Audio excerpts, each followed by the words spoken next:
Hey everybody, it's Norm from Tested, and once again, I'm reporting here from my home office as we are still sheltering in place and hope you all out there are staying safe as well, but we're still producing content, making videos, and for me, I'm still testing VR hardware and software. Now, it's been over a week since the release of Half-Life Alyx, and if you have a desktop-based VR headset or an Oculus Quest with a link cable, go play that first if you haven't yet. Seriously, it's something that shouldn't be missed. But after that, well, I'm feeling a little bit of withdrawal. We're still waiting for Valve to release level editors and an SDK to allow modders, eager modders out there to make their own modifications and tweak that awesome Source 2 engine. But in the meantime, there are two things that I want to shout out on projections this week that I've been enjoying so far in VR. The first is in the world of immersive media. Now, we're big fans of Gavin and Dan of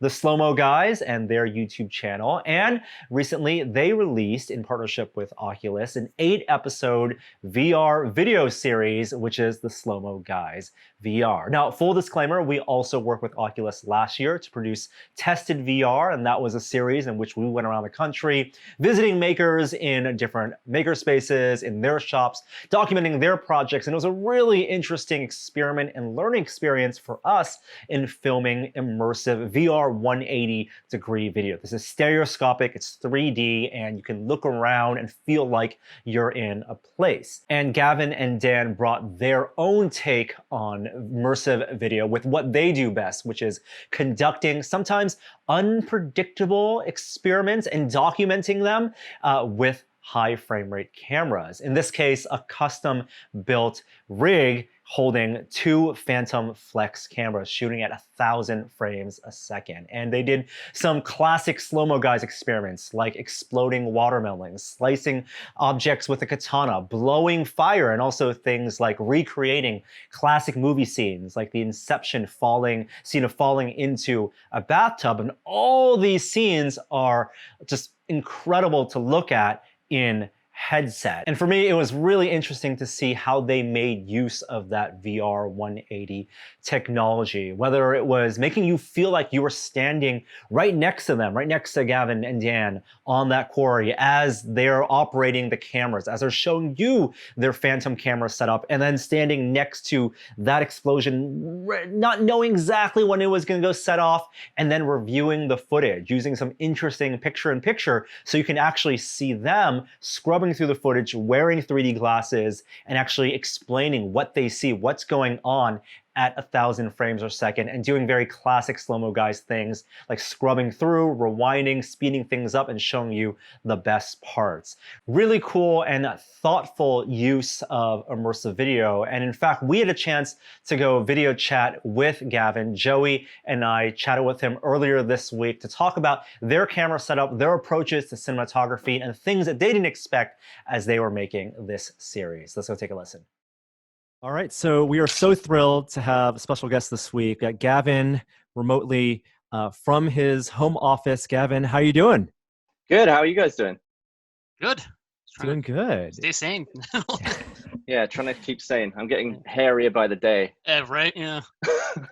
We were just talking off camera before we record about our camera setups and how it's so fun to watch on social media. Different people, different production setups out of the studio now setting up systems in their home to broadcast, to podcast, and to really make these makeshift studios. Is it the same for you? Yeah, I was very impressed with all the people I work with at Rooster Teeth production company here in Austin. Have all had to sort of scramble together a home office, and I've been really impressed with what people have done on such short notice. I mean, thankfully, I already had my home office because I work on my channel from home. So. And one of the things that you guys worked on recently and just released is Slow-Mo Guys VR. Can you tell us the genesis of the project and what you had in your head going into it and how it all worked out? Yeah, well, so Oculus got in touch and had suggested doing a VR series in slow-mo. And I remember back in maybe sort of 2009, 2010, when I was still in the UK working in the film industry, the 3D TVs were a thing, and everyone was super into doing stereo slow-mo.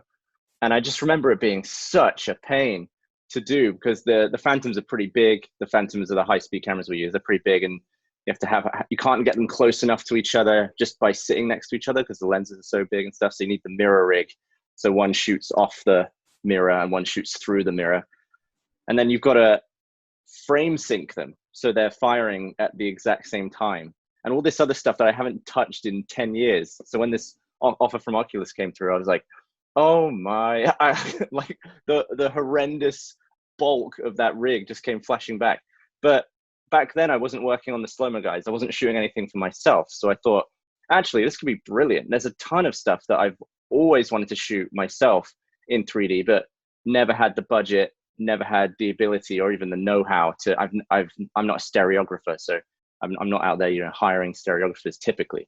So I immediately thought this is a great opportunity to literally add a new dimension to some of the stuff we've shot before. Jumping back to 2009, like how different are the rigs looking now? Like your Phantom Flex rig, using the mirror system, was that pretty similar to how that was a decade ago? Yeah, it was pretty similar. I'm using different cameras now than I was then. Back then it was the Phantom Flex 2K and sometimes the Phantom HD Gold. But now we're on the Phantom Flex 4K, which similar size. So it's, the actual rig itself part was pretty familiar, but the actual method of frame syncing is slightly different. Right. But I was actually amazed at the knowledge that you can retain. Like I haven't touched frame syncing or 3D in a decade, but I was in the software. Thankfully, the software has barely changed to control Phantom cameras. So it actually felt pretty familiar. I was like, oh, I remember how to do this. And I was just figuring it all out again. And it was a real good challenge. I had a lot of fun doing it. And not only is it the camera systems, but also the way people are viewing it, right? The people are watching this in headset. Right. And you also, there's not only the Phantom setup, but you also use a stereo camera for you guys talking to camera. We use a similar one for tested VR, the K1 Pro. The K1, we had to come to terms with the idea that it's very different than shooting with a traditional camera, the way we did our takes, the placement of where we were. And so you guys almost had an episode where it felt like being on the same location as you guys, and then this extra dimension of watching this footage in 3D. The way our content ended up was that the Phantom footage was just 3D. It would actually appear in front of you like you're viewing on a giant screen.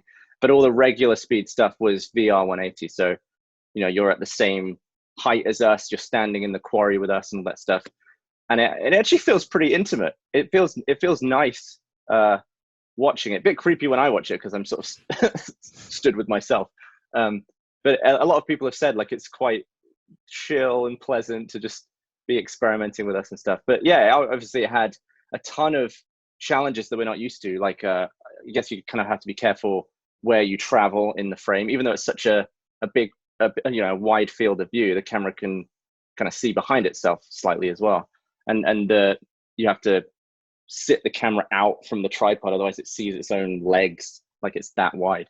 So all of that kind of stuff was fun to get used to. And we knew that the editing would be quite different. So there's less jump cuts, we do fades, and we try and do them as infrequently as possible because it is quite weird when you're sort of forced into darkness and back out to a passage of time, all that stuff.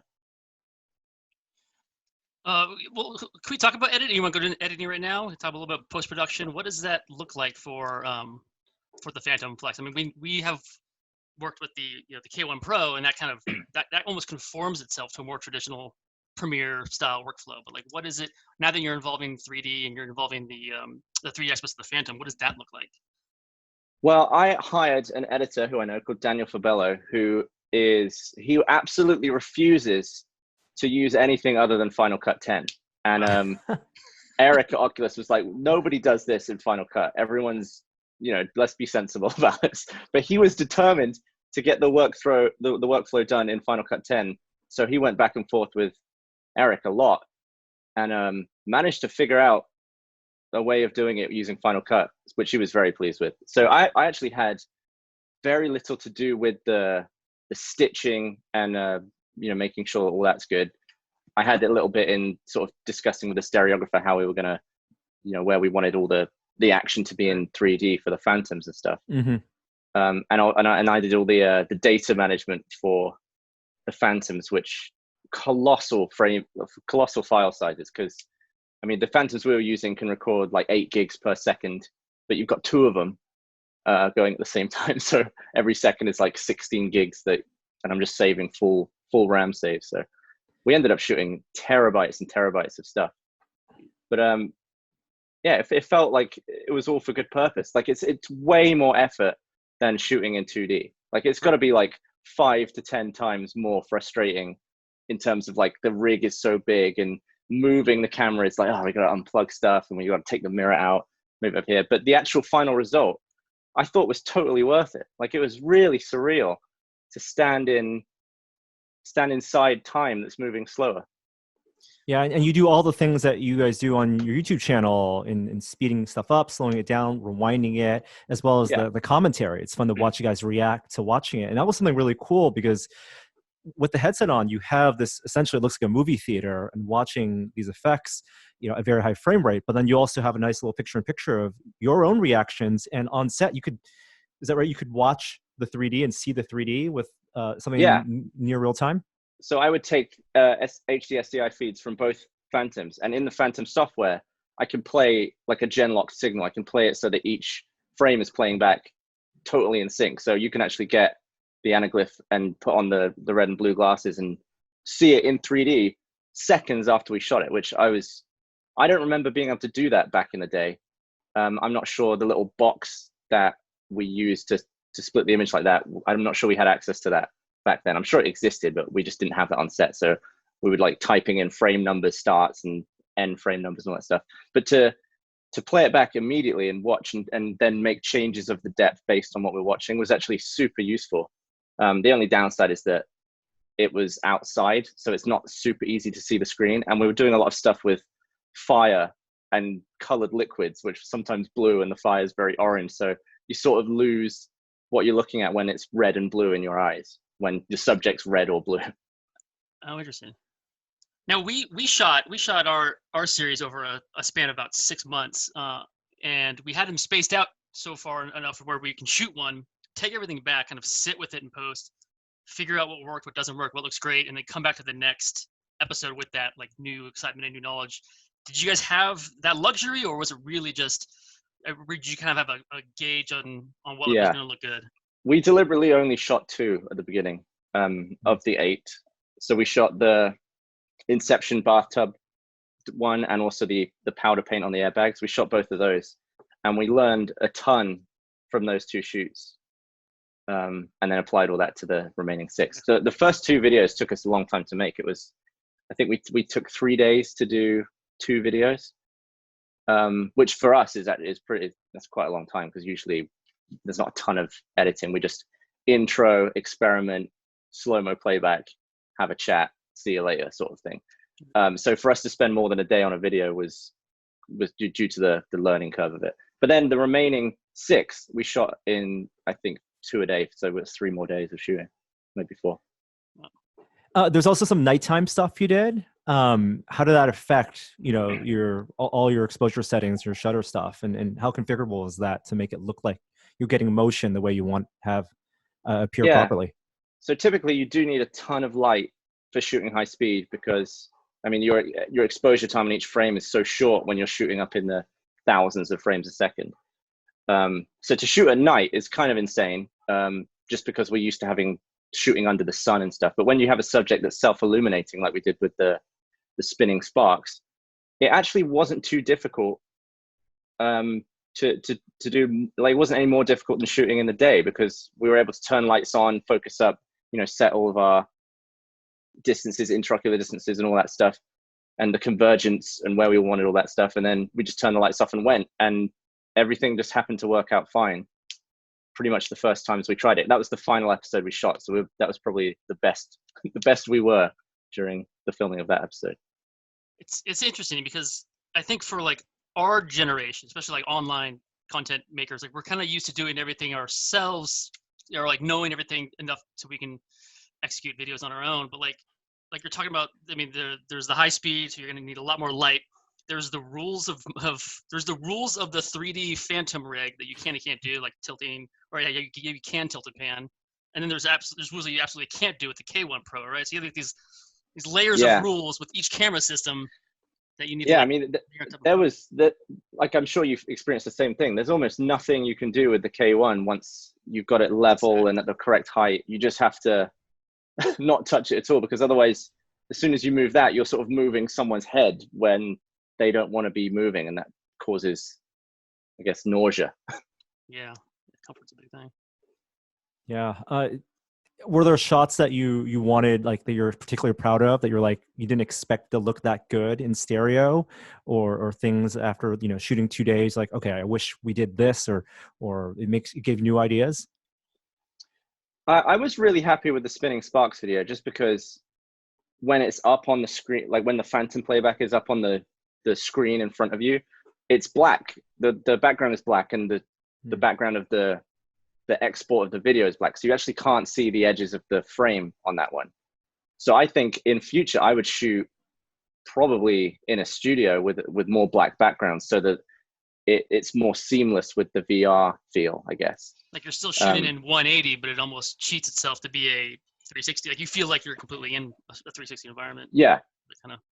Yeah. But I mean, there was a lot that I feel like I kind of want to shoot everything in 3D now, just because I feel like a lot of the time when you're watching slow-mo footage back and there's an explosion or there's some sort of like liquid based thing that's happening, there's so much to look at that you have to watch it a few times and be like, oh, I'm not going to follow this droplet up here now.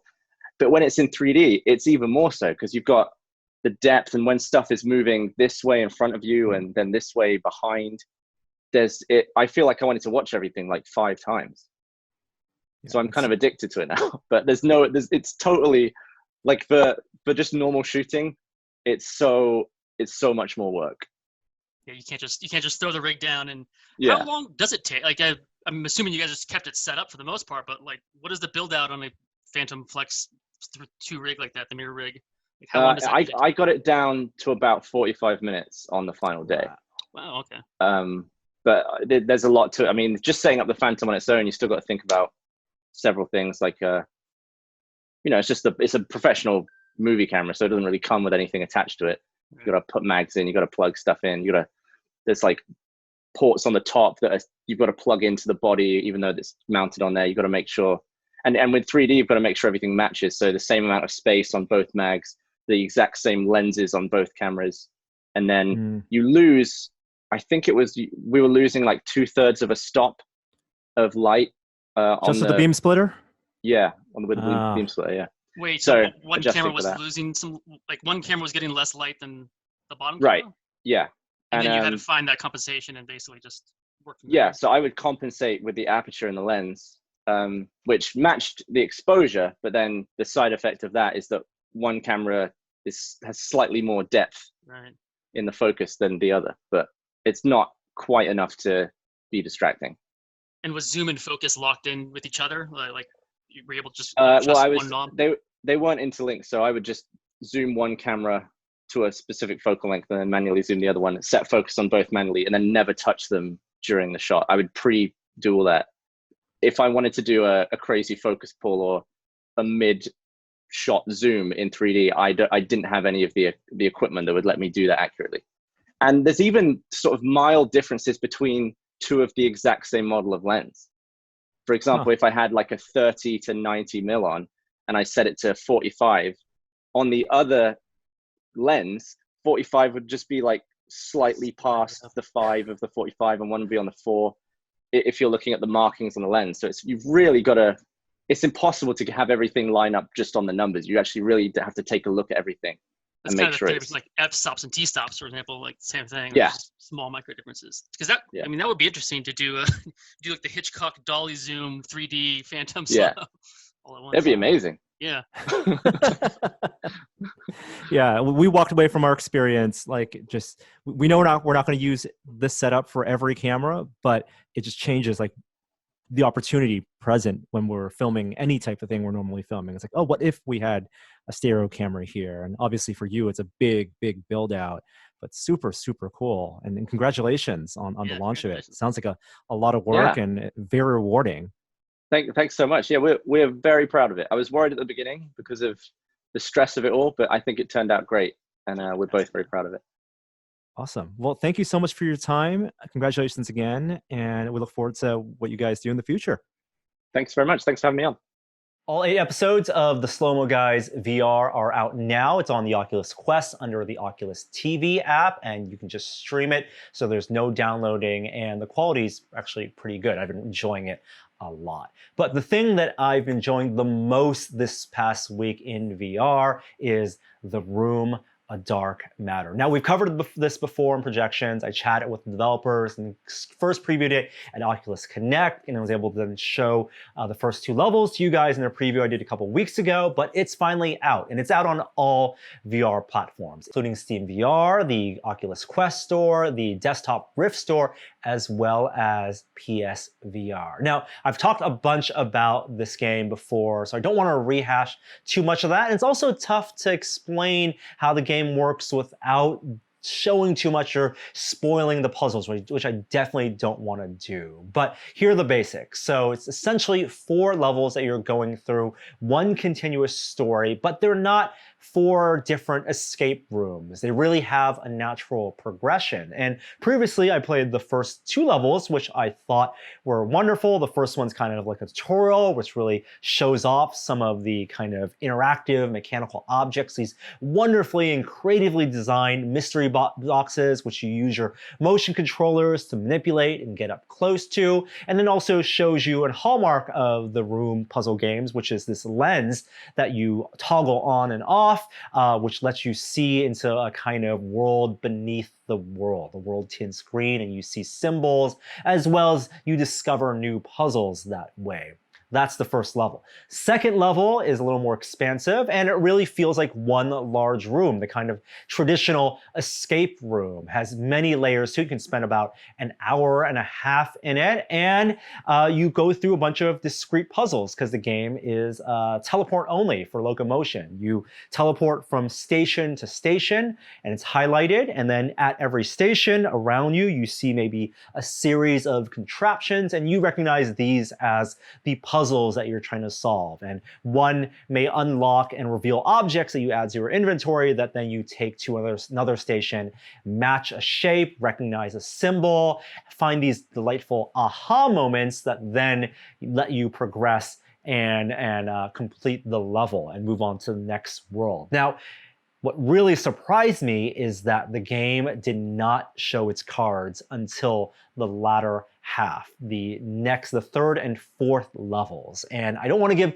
too much away, but this is where the game really shined. And it's a place where in each of these levels, I spent at least 2 hours getting through, and they are not single rooms. They are deep. There are multiple rooms. There are secret passageways that you open and unlock. There's so many different mechanics and so many different kinds of puzzles. Not the kinds that require a lot of physical dexterity, and definitely not the kind that require you to take notes or do math, for example, that you might see in some real world escape worlds, but the kind of puzzles in which you're trying to make a connection about what they're asking you to solve. And so many of these moments I would be standing there looking at an object, knowing that this is a puzzle, and it's not about just matching the shape and finding the right lever to pull, but it's about what is this puzzle asking me? How is it asking me to interact with it in a way that makes use of motion controllers, in a way that makes you kind of rethink scale and space? And when you do reach those aha moments, it is so, so rewarding. Now, I mentioned in my preview that they also incorporate a really great system of hints. And so that, of course, works through these next 2 levels, the last 2 levels of the game. There are tiered hint systems where we do really feel like you can't move through, then you can open your inventory and pull a tab down, and you'll get a hint that may nudge you in the right direction, all the way down to hints that straight out explain what you're supposed to do. And I implore you, when playing this game, resist the urge to use a hint. And really, one of the great benefits of this game being in VR isn't just the sense that you're in this location, that you're in this church or this natural history museum storeroom and figuring these puzzles out. Is that you can actually stop, sit on the ground, and think about it and not feel like you're going to be distracted, go on Twitter. Actually, the isolating aspect, the confinement of VR helps with the escape room experience. And the only thing I wanted more from it was, as I've said previously, some type of multiplayer experience, some type of way to share the puzzle solving experience as I would do in a group escape room. Because when you're doing it alone, when you're playing this game and you feel isolated and the sound design is so good, it is a little bit creepy, and it's intentionally so. There's this Lovecraftian theme to the world with some creepy animations, sound effects, even things like intermittent lightning that strikes that can just startle you, and you can really get lost in your own paranoia and head at the same time as you're trying to rack your brain to solve the puzzles. It's again out on all the VR headsets. Go play that if you've beat Half-Life Alyx already, and would love to hear what you think. I'll be back next time, probably still in my home office with another episode of Projections. But thanks for watching, and I'll see you next time. Bye.